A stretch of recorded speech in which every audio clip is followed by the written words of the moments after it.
Have you ever wondered what happens when you do something kind? Does it just disappear, or does it grow into something magical? Today, I want to tell you about a very special secret that Allah teaches us in the Quran.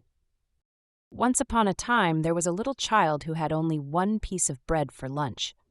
On the way to school, the child saw a tiny hungry bird sitting on a branch, chirping softly.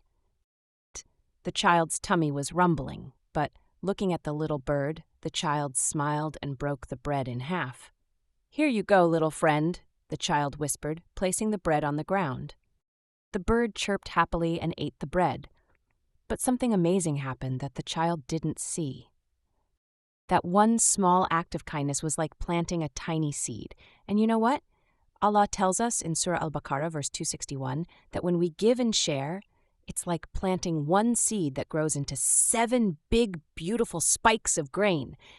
And in each spike, 100 grains. Can you imagine? One seed becomes 700 grains. That's how Allah multiplies our good deeds.